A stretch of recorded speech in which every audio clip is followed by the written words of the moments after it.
It's called Graves' disease, a condition affecting 8 times as many women as men. Now, while treatments continue to improve and progress combating this autoimmune thyroid disorder is being made, Graves remains a difficult to diagnose disease.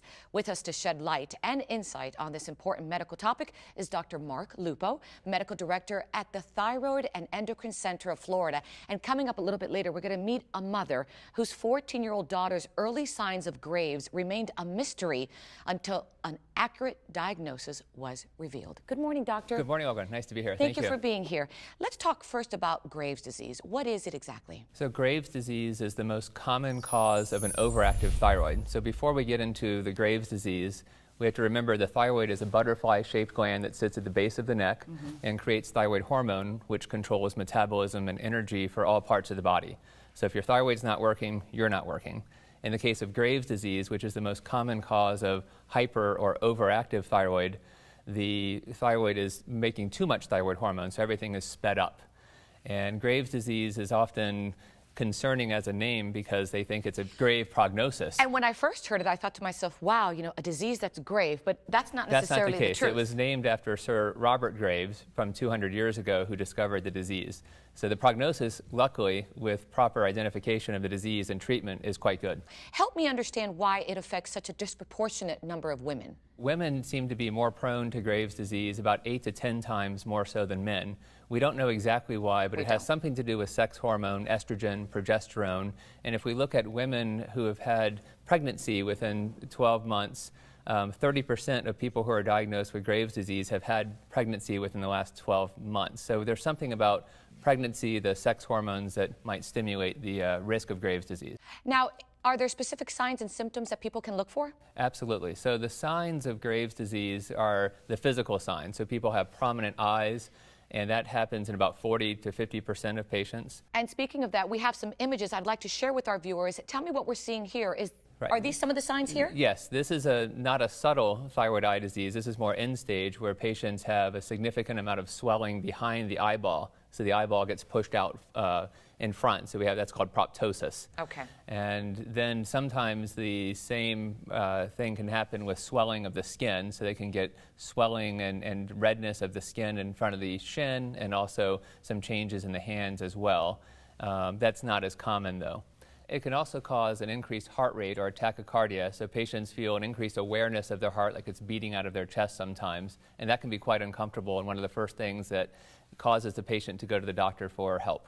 Anxiety, short fuse, a lot of mood changes and irritability, insomnia, weight loss, feeling very hot, muscle weakness, where if you're climbing a flight of steps, you feel weaker, exercise intolerance, shortness of breath, things like that. Now, you mentioned pregnancy. Is there a certain age group that maybe can happen more in, or is that not a factor? So the pregnancy issue reminds us it's more of a reproductive age woman. So usually women in their 20s and 30s are more prone, but there's not an age cutoff. So this could happen any age, both for men and women, but typically in the 20s and 30s most commonly. And doctor, are there effective ways to treat this disease? Absolutely. So we have ways to control the excessive amount of thyroid hormone production. Okay. And there's 3 primary ways to treat it. So one is with medications that block the thyroid's ability to make extra thyroid hormone, and that's called medication management.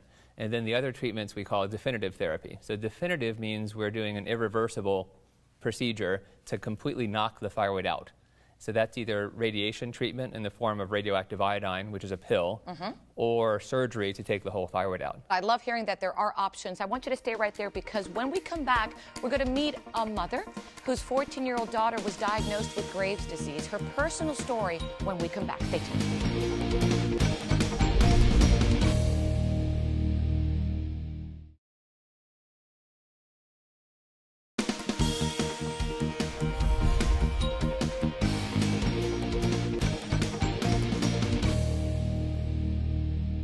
Welcome back, everyone. We're talking about Graves' disease. Once again, we're joined by Dr. Mark Lupo, Medical Director at the Thyroid and Endocrine Center of Florida.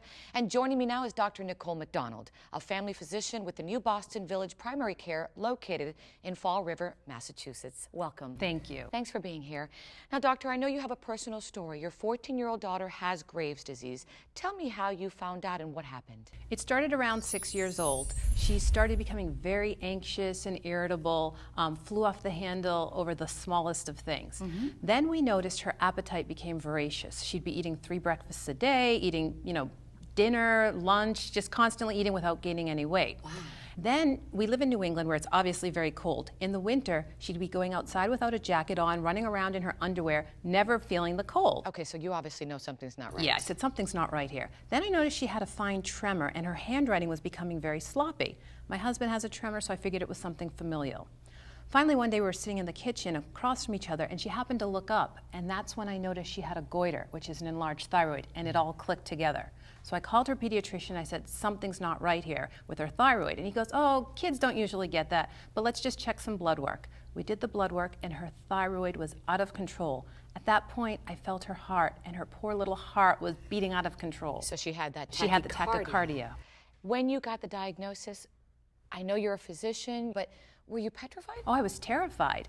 It's your baby and you don't know what's going on.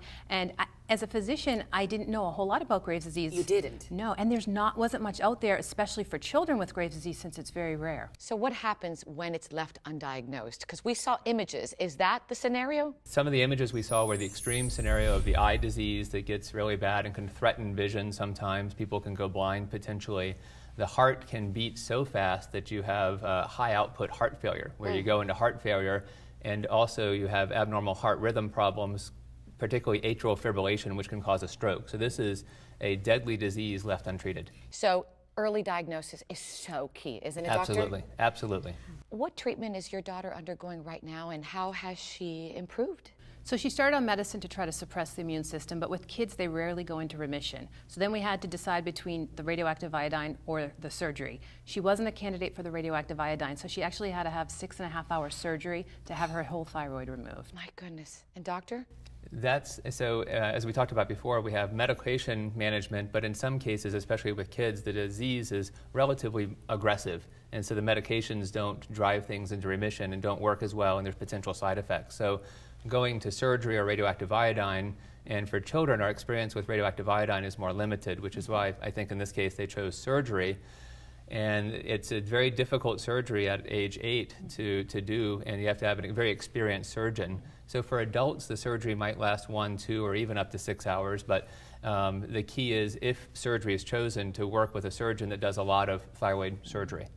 I want to end with you. Anything you would tell our viewers out there who maybe don't know about Graves' disease, or maybe they're hearing about a diagnosis today? Yes, there's an organization that I found that was invaluable. It's the Graves' Disease and Thyroid Foundation, and it's gravesdiseaseandthyroidfoundation.org.